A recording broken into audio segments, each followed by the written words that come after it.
Monsieur Bompard, bonjour. Alors aujourd'hui, c'est votre université de rentrée de la Ligue du Sud.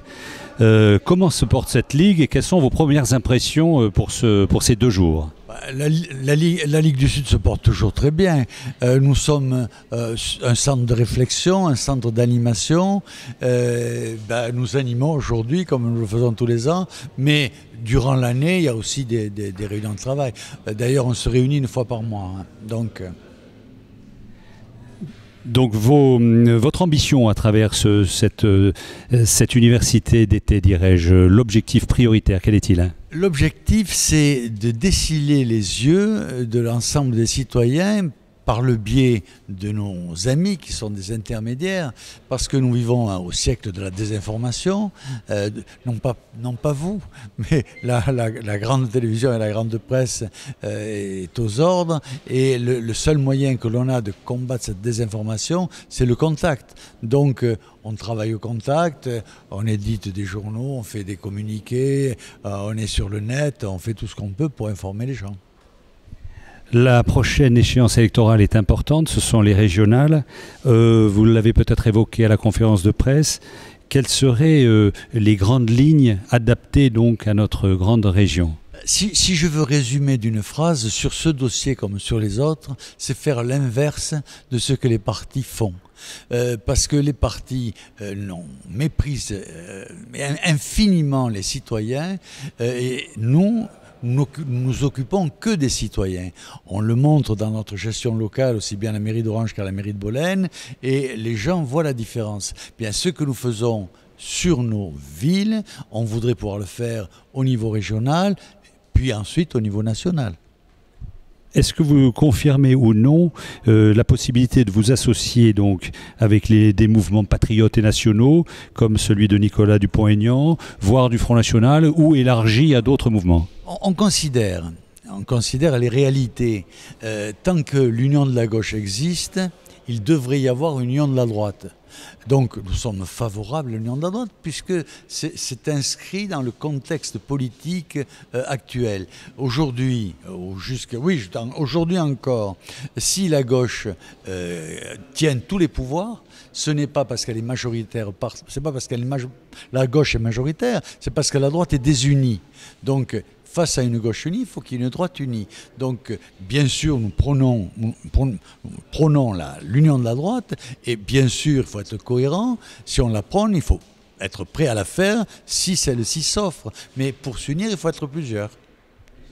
Autre sujet d'actualité, les migrants, les clandestins, les réfugiés, les noms évoluent au fur et à mesure que les choses avancent.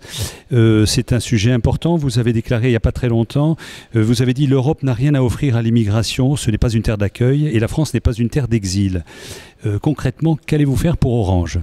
Concrètement, j'ai affirmé que Orange ne voulait pas de migrants parce que nous en avons déjà beaucoup, on en a déjà trop, on doit en avoir à peu près 25%.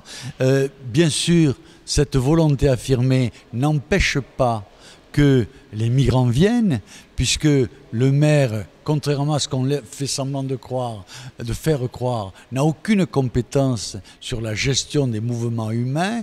Donc des migrants, il y en a. D'ailleurs, l'imam de la mosquée a dit qu'il en recevait depuis fort longtemps.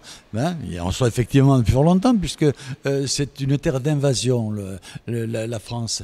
Et quand on a plus de 10% de chômeurs, on n'accepte plus des gens qui ne peuvent venir que rechercher l'aide sociale.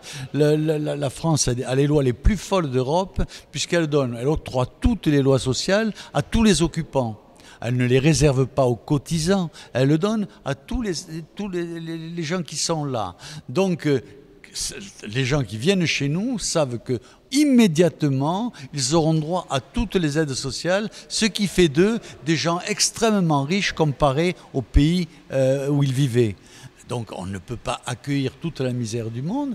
Donc pour défendre le niveau de vie de mes concitoyens, je dis non à l'immigration et je dis non donc à cette immigration déguisée. La France reçoit déjà par an 200 000 immigrés légaux, 200 000 immigrés illégaux. On va donc en recevoir cette année, au lieu de 200 000, 230 000. Ça va faire un appel d'air. Demain, il y en aura 300 000 illégaux, etc., etc. Et dans le même temps, les États milliardaires du Moyen-Orient n'en reçoivent aucun. Mais comment peut-on accepter ça? Et dans le même temps, les USA, qui sont l'agent causal premier de cette immigration, n'en reçoit non plus aucun. Hein. C'est les USA et ceux qui ont obéi aux USA qui sont responsables de cette décomposition des États qui provoque ces grandes migrations. Et les responsables nous conseillent hautain. Vous avez dit, pour terminer s'il vous plaît, vous avez parlé sur un site ami, ne pas vouloir accompagner la désintégration de notre pays et donc de notre nation. Vous pouvez nous en dire un peu plus ? La France a toujours été une terre d'immigration. Ça s'est toujours bien passé. Ça s'est toujours bien passé, pourquoi? Pour plusieurs raisons. D'abord parce que la plupart de ces immigrés que nous recevions étaient de civilisation européenne et de formation traditionnelle chrétienne. Donc ils avaient les mêmes règles, les mêmes mœurs. Et ceux qui venaient, il y en avait quand même qui venaient d'Afrique du Nord, ou d'ailleurs du Cambodge, du Laos, ils étaient en petit nombre, et donc ils s'intégraient automatiquement. Là, pourquoi les gens ne s'intègrent plus et pourquoi la France est désintégrée? Parce que ce sont de telles masses que nous recevons que ce n'est plus eux qui s'intègrent, c'est les Européens qui vivent dans leur quartier qui s'intègrent à eux, pas à nous. Et on le voit bien puisque parmi les terroristes, il y a de nombreux convertis qui étaient des gens de formation chrétienne. Hein, il y a de nouveaux convertis. Et ces convertis deviennent des terroristes. Donc on comprend bien que notre pays se désintègre. Il faut être imbécile pour le contester. Je reconnais qu'il y a quelques ministres qui le contestent, mais la réalité, c'est que c'est incontestable. Bon. Donc il faut arrêter ces phénomènes migratoires. Il faut par contre les aider à développer leur pays et renvoyer ceux qui ne veulent pas s'intégrer. Parce que ceux qui veulent s'intégrer, ceux qui travaillent, ceux qui se convertissent, ceux qui ne veulent pas nous imposer leurs coutumes, on est d'accord pour les avoir. Hein, mais aujourd'hui, on n'en est plus là. Hein, on en est à la désintégration de nos structures, de notre économie et de notre pays. Monsieur Bompard, je vous remercie.